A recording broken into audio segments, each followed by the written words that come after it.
Point लिखना, उस point के हिसाब से वचन निकालना और प्रभु को कहना, प्रभु तेरे वचन में लिखा हुआ है, मैंने नहीं लिखा, तूने लिखा है, तूने लिखा है अपने वचन में, इस वचन को परमेश्वर मेरी लाइफ में पूरा कर। वचन के साथ 15 मिनट के लिए लास्ट प्रार्थना करना, वचन से परमेश्वर को याद करवाना। अगर आपको कोई सीरियस प्रॉब्लम है तो उसके बाद आप शाम को प्रार्थना करें फिर 1.5 घंटा, और उसके बाद सेम वही प्रार्थना रात को करें 1.5 घंटा। अगर आप ठीक हैं, आपकी लाइफ में ओके है, आप ब्लेस्ड हैं, आप 1 घंटा 1 घंटा 1 घंटा आप 3 बार प्रार्थना करें रोज। सुबह 1 घंटा, शाम को 1 घंटा, रात को 1 घंटा। आप शाम को 1 घंटा नहीं दे सकते, अब आप काम, बिजनेस वूमन है, आप काम करने जाती हैं, आप एक बिजनेसमैन हैं, तो आप सुबह को 1.5 घंटा, रात को 1.5 घंटा परमेश्वर को दें। अपने दिन की शुरुआत प्रार्थना से करें, रात का अपना दिन का अंत प्रार्थना से करें। आप परमेश्वर को लिखे हुए वचनों से बताएं कि आपको क्या चाहिए, अपने पॉइंट्स को लिख कर रखें, उन पॉइंट्स के हिसाब से बाइबल के वचन निकालें और फिर परमेश्वर को उन वचनों से बताएं कि परमेश्वर मुझे ये चाहिए क्योंकि तेरे वचन में ये लिखा हुआ है। अगर आप अपना मुकदमा नहीं लड़ेंगे, अगर आप अपने मुकदमा पेश नहीं करेंगे, आप वचन के बीच से होकर लड़ाई नहीं करेंगे तो आपको नहीं मिलेगा। समझ आ रही है सबको? अब अपने आप में अंदर एक पंजाबी के अंदर झाती मार के देखो अंदर जरा कि कितनी प्रार्थना करते हैं, या जो आपको चाहिए कि आपने उससे इनफ मांगा है, जो आपको प्रभु से चाहिए क्या आपने उसके लिए फाइट की है, क्या आपने उसके लिए लड़ाई की है? नहीं की। अगर केस बड़ा हो, आम बुखार हो तो पैरासीटामोल से ठीक हो सकता है, लेकिन बुखार अगर टीबी की वजह से हो तो टीबी की दवाई खानी पड़ती है। केस बड़ा है, कैंसर बड़ा है, बीमारी बड़ी है, प्रार्थना आधे घंटे की, बस यही बोलते रहते बेटे पे बैठे, प्रभु कुछ कर, प्रभु मैंने चंगा कर, और ये नहीं कहते प्रभु तेरे वचन में लिखा है तेरे कोड़े खाने से हम चंगे हुए। आज मैं वचन के बीच तेरे पास आता हूं, तूने कहा है तू संकट के दिन तू मुझे पुकार तो मैं तुझे उत्तर दूंगा। तेरे वचन में लिखा हुआ है कि तू अपने धर्मी जन के अपराधों को माफ करता है, उनको चंगा भी करता है, लेकिन वचन के बीच से हमने कोई प्रार्थना नहीं की। यीशु मसीह को मालूम था कि मैं अपनी चर्च को कमजोर चेले नहीं दे सकता, डाइवर्टेड चेले नहीं दे सकता, क्योंकि जब प्रभु यीशु मसीह ने 12 चेले चुने तो मैं आपको बता सकता हूं परमेश्वर के पास सैकड़ों लोग थे जो उसको उस समय फॉलो कर रहे थे, और सैकड़ों लोगों में से परमेश्वर ने 12 प्रेरित चुने थे, और उन 12 प्रेरितों को चुनने से पहले प्रभु यीशु मसीह खुद परमेश्वर होने के बावजूद भी वो सारी रात पिता से प्रार्थना करने के लिए गए। आज हमें लगता है ये अच्छा है, ये अच्छा है, लेकिन परमेश्वर कहता है विद प्रेयर अगर तुम वो काम करोगे तुम कभी फेल नहीं होगे। कितनों को इन बातों को समझ आ रही है? कहां गलती है, कहां चर्च गलती कर रही? परमेश्वर ने सारी रात प्रार्थना रोज नहीं की, उसने रोज सारी रात प्रार्थना नहीं की। मैं रोज रात को प्रार्थना करता हूं, लेकिन रोज फुल नाइट प्रेयर नहीं करता हूं। मैं रोज सुबह प्रार्थना करता हूं, रोज रात को प्रार्थना करता हूं, शाम को भी हम फैमिली प्रार्थना करते हैं।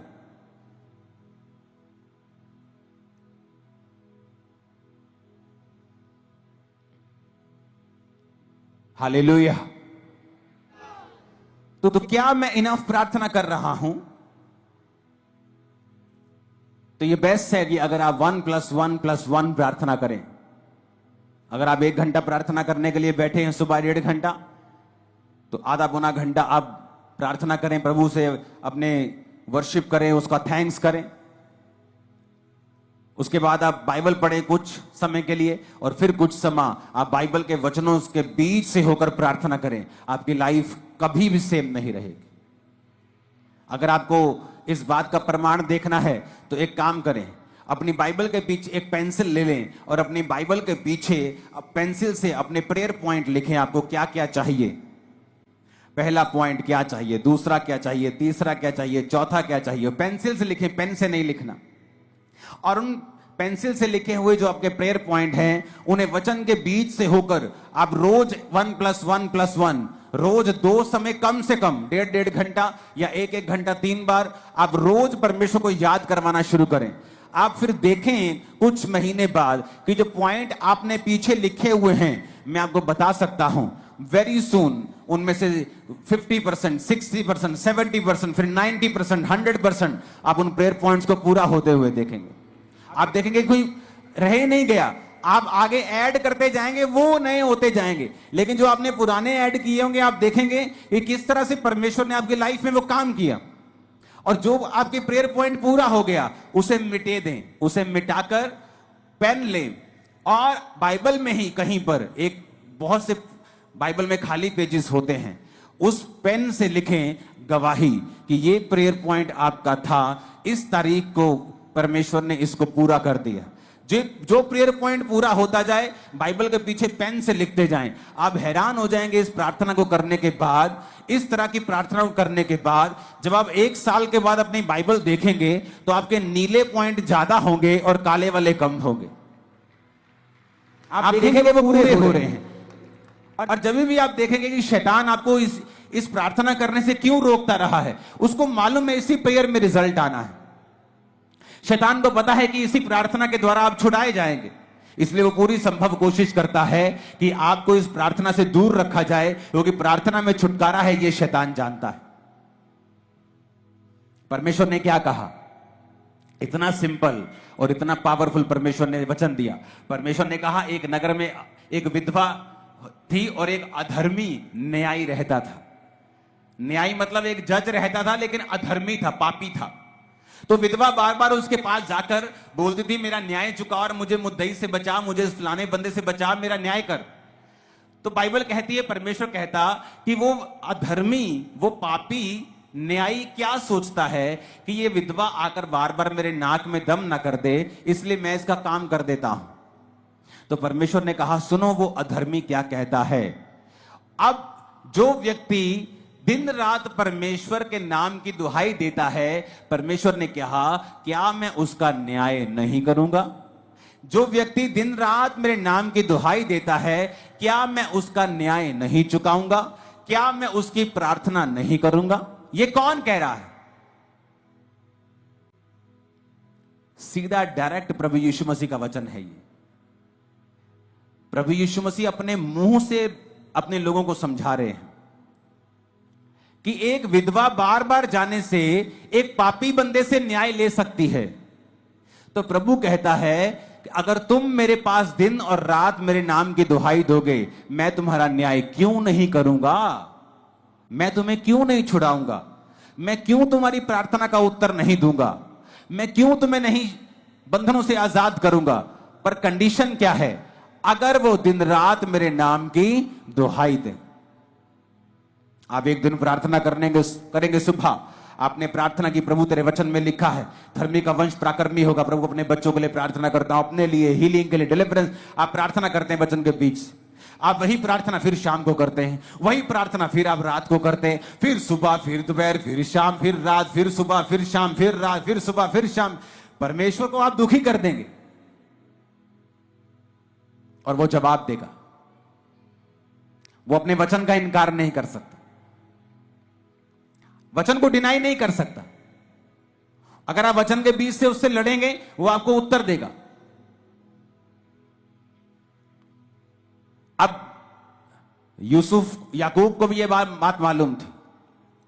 याकूब को पता था कि उसका भाई उसे मारने के लिए 400 बंदे लेके आ रहा है। क्या लिखा वचन में? उसने सब परिवार को नदी के पार कर दिया। अपने 11 जितने बच्चे थे उसके उस समय तक, उन 11 बच्चों को, उन पत्नियों को, उन भेड़ों बकरियों को, सबको आगे कर दिया और रात अकेला रह गया। और क्या करता रहा? लिखा वो स्वर्गदूत के साथ रात भर लड़ता रहा। कैसे लड़ता रहा? शरीर के साथ नहीं। आप प्रभु से नहीं लड़ सकते, जा मैं तेनू नहीं मानता, जा मैं हूं प्रार्थना, आप ऐसे नहीं लड़ सकते। आप वचन से लड़ सकते। प्रभु तेरे वचन में लिखा है कि नहीं लिखा? तेरे वचन में लिखा है ना, तो ये मेरे जीवन में पूरा कर। तेरे वचन में लिखा है, मैं बांझ कैसे रह सकती हूं? क्योंकि तूने कहा है कि धर्मी तू बच, तेरा घराना बचाया जाएगा। तेरे वचन में लिखा है गर्भ का फल यहोवा के और से दिया हुआ प्रतिफल है। तेरे वचन में लिखा है, तो मैं गर्भ के फल से कैसे रह सकती हूं? आप लड़ेंगे नहीं। तो बाइबल कहती है वो पूरी रात लड़ा और परमेश्वर के दूत ने कहा अब से तेरा नाम इज़राइल होगा, और उसके भाई का मन चेंज हो गया। जब वो भाई से मिला तो उसने उसे मारा नहीं। क्यों? क्योंकि प्रार्थना में वो सब बातों को जीत चुका था। हालेलुया। प्रभु ने उससे वायदा किया था कि मैं तेरे वंश को ये करूंगा, तेरे वंश को वो करूंगा। तो वो क्या फाइट कर रहा था? प्रभु मैंने थोड़ी कहा था, मैंने थोड़ी कहा था कि मेरे वंश को तू ब्लेस कर। तूने कहा था कि तेरे वंश में राजा पैदा होंगे, तूने कहा था कि तेरे वंश में ये होगा, तूने मेरे बाप, तूने मेरे दादा, तूने मेरे फलाने को ये कहा था। वो परमेश्वर से इस वचन से फाइट कर रहा था कि तेरा वचन कहता है, तेरा वायदा है, तूने कहा था कि मेरे दादा को, मेरे बाप को, मेरे दादा अब्राहम को तूने कहा था कि तेरा वंश ऐसा होगा। और तू जानता है परमेश्वर, मेरा भाई तुझ में नहीं है, एसाव तुझ में नहीं है, एसाव परमेश्वर में नहीं है। अगर वो परमेश्वर में होता तो कनानी लड़कियों से कभी भी शादी नहीं करता। मैं तुझ में हूं, मैं अपने दादा, अपने पिता का वंश हूं, मेरे वंश के साथ तेरा वायदा है। इस तरह से वो फाइट कर रहा था और परमेश्वर ने उसको सुना।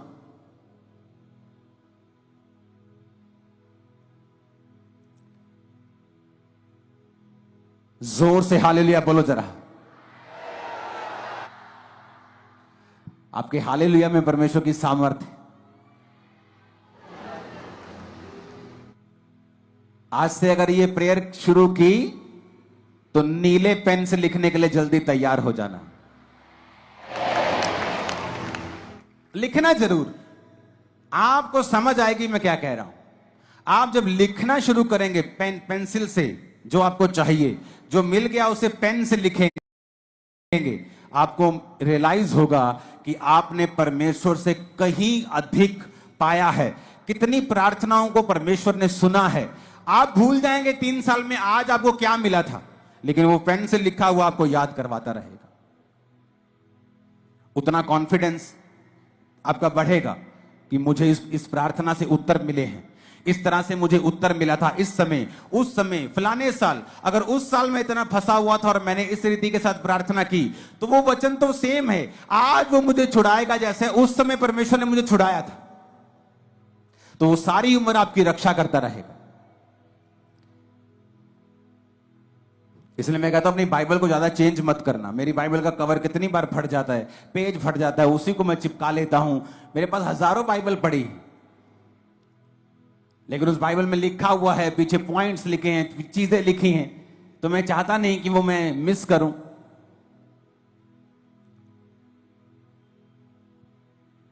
हालेलुया बोलो ऊंची आवाज में। आज से ऊंची आवाज से बोलो, प्रार्थना करेंगे हम, इसी तरह से करेंगे, वचन के बीच से करेंगे। आमीन बोलो ऊंची आवाज।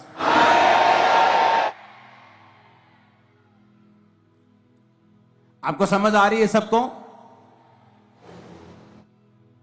और थर्सडे को जब हम प्रार्थना करना शुरू करेंगे, और ये अक्टूबर स्पिरिचुअल मंथ होगा, फाइट का, जीतने का, डिलीवरेंस का, आशीष का, फाइनेंशियल ब्लेसिंग का भी होगा। आमीन। तो फुल नाइट प्रेयर जब आप करने के लिए आएंगे, प्रार्थना का मसा आपके सिर के ऊपर आ जाएगा। आप प्रेयर करना शुरू कर देंगे। आपकी प्रेयर के ऊपर रुकावट है। आप जब फुल नाइट, आप थर्सडे यहां पे होंगे, इस पूरे जगमग पंडाल में मैं आपके बीच में हूंगा। फुल नाइट हम प्रार्थना करेंगे। लाइफ सेव नहीं होगी, परिवार सेव नहीं होंगे, यीशु के नाम।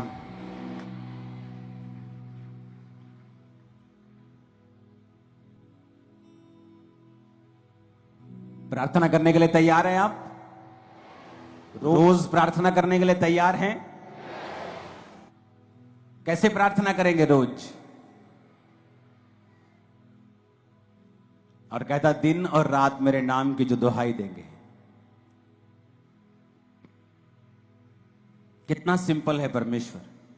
उसने कहा है कि विधवा अपना न्याय करवा सकती है, बेवकूफ हो तो तुम क्यों नहीं करवा सकते? एक अधर्मी से, एक पापी से विधवा अपना काम निकलवा सकती है, तो तुम्हारा दिमाग कहां है? तुम धर्मी से, तुम परमेश्वर से काम नहीं निकलवा सकते क्या? एक विधवा एक पापी के पास बार बार जाकर उसको तंग करके काम निकलवा सकती है। परमेश्वर ने कहा तो तुम्हारा दिमाग कहां है? तुम्हारे दिमाग पर शैतान ने क्यों पर्दा डाला है? तुम अंधे और गूंगे क्यों बनकर बैठे हो? तुम क्यों नहीं दिन और रात परमेश्वर के नाम की दुहाई देते हो? वचन के बीज से क्यों नहीं प्रार्थना करते हो? प्रार्थना करने के लिए परमेश्वर के समीप क्यों नहीं आते हो? और ये एग्जाम्पल खुद प्रभु यीशु मसीह ने अपने मुंह से दी है। एक विधवा का न्याय अगर अधर्मी पापी कर सकता है, क्योंकि वो एक ऊंची पोस्ट के ऊपर है, लेकिन ना तो परमेश्वर से डरता है ना किसी आदमी की परवाह करता है, फिर भी विधवा उससे काम निकलवा लेती है और वो ये सोचता है कि बार बार विधवा मेरे नाक में दम करेगी, तो परमेश्वर कहता है अगर विधवा उसका न्याय करवा सकती है अपना उसके पास जाके, और वो उस विधवा का न्याय कर सकता है, तो परमेश्वर तुम्हारा न्याय क्यों नहीं करेगा? अगर तुम भी कहने का मतलब है उसके नाक में दम कर दो तो प्रभु भी देखेगा भाई कि कितने दिन हो गए तेरे को सेम वचन से प्रार्थना करते, तू रोज आती है अपने बेबी के लिए।